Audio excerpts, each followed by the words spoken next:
So moved to Denver and moved into an apartment and needed to come up with a way to store my bikes.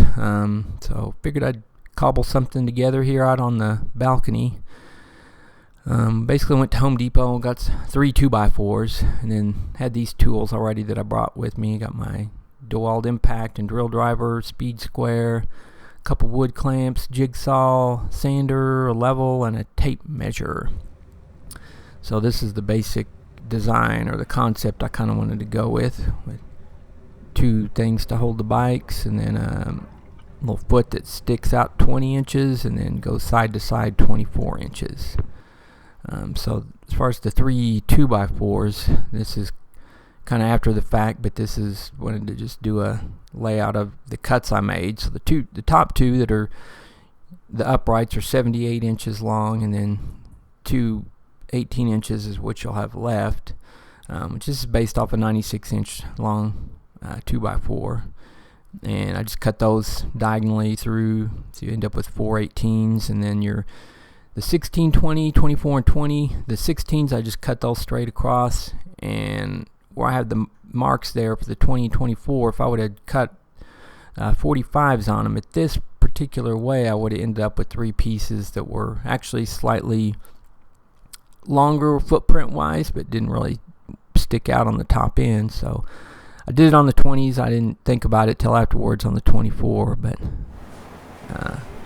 this is how I determined the center of the 45, just the mark 2 and then center of that, and did my 45. I had a bunch of these screws left over from my chicken coop build, so they worked perfect for this application. Just use that speed square just like so to mark my 90s and 45s, and so that's basically how I came up with the an inch off each end, and then just drew a line straight through. This is to cut the 2 18-inch sections across there. So I basically just drew the line, and I'll get to cutting that here in a bit, and cut everything just with my jigsaw. Not the straightest lines, but straight enough. And that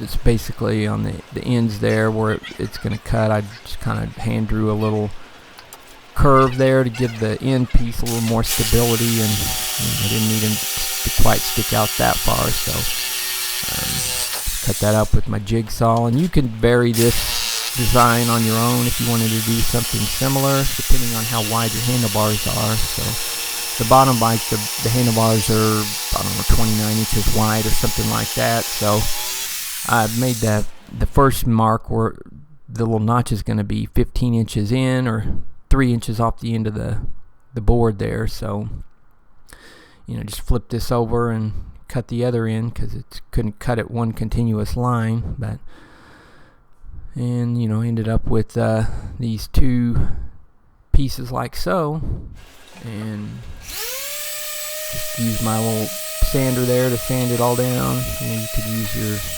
regular sandpaper, but this is a lot quicker. Just get all the sharp edges and the little pieces hanging off that might give you splinters or whatnot.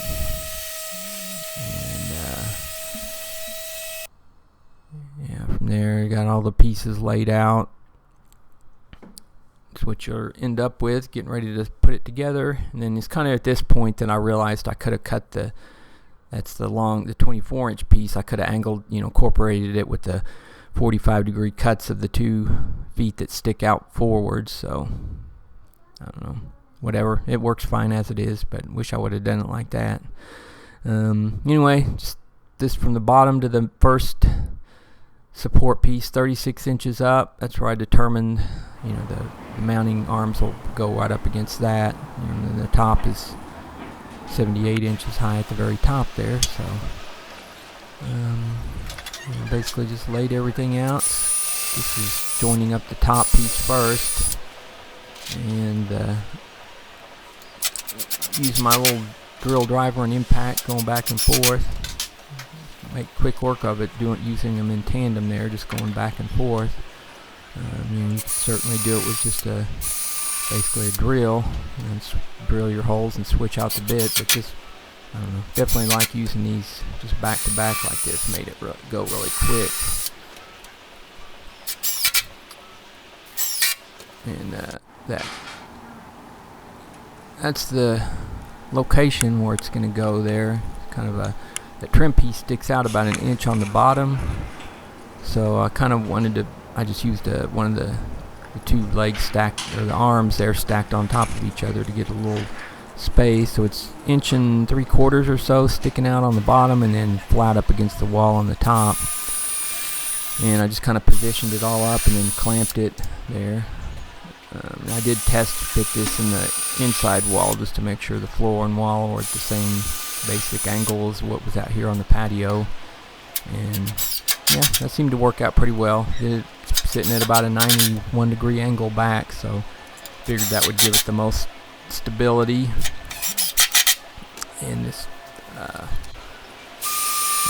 flooring, the carpet stuff here out on my patio was kind of, it's almost like pool table felt or something, or kind of like the AstroTurf they used to use in football stadiums in the 70s and 80s. So it's, I don't know, super easy to just vacuum the sawdust and all that up. You know, if you're wondering how much of a mess that made, it was pretty quick cleanup. So the little patio ended up being a nice little spot to build this up or whatever. So maybe do a few more projects here at some point.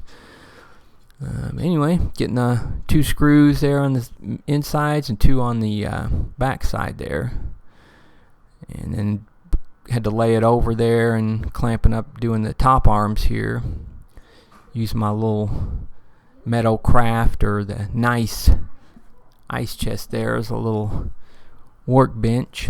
I did a little review on that ice chest a while back, so it's coming in handy for many uses there. It makes a nice little workbench for stuff like this. So I kind of did the same thing on top, 2 holes in the back, 2 in the sides, and just zip it all together from there. So that's the finished rack there. So works out pretty nice, feels sturdy, not wobbly, or, you know, arms aren't moving or anything. Doesn't feel like it's gonna fall over side to side. You know, I did put the heavier bike on the bottom, so yeah, works out pretty sweet. Put some little shelf liner, kind of a fabric, rubbery fabric type stuff, and just hot glued them in the little grooves there. Keep from marring up the finish on the bikes. And on the bottom one there, I was gonna possibly put a little shelf in that little open area. I got one of my toolboxes fits in there pretty nice, and I can just, that's what I'm using right now, stack my helmet and stuff like that on there for the time being.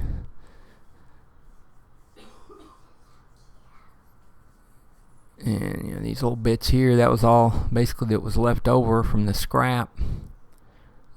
Used all the other pieces of wood, and then that's the fabric liner, or the shelf liner that I used. Just cut little strips of that. So anyway, yeah, that's it for this one. Hopefully you enjoyed the video, found it useful. Feel free to make your own version, and if you're not already a subscriber, please subscribe. And yeah, thanks for watching.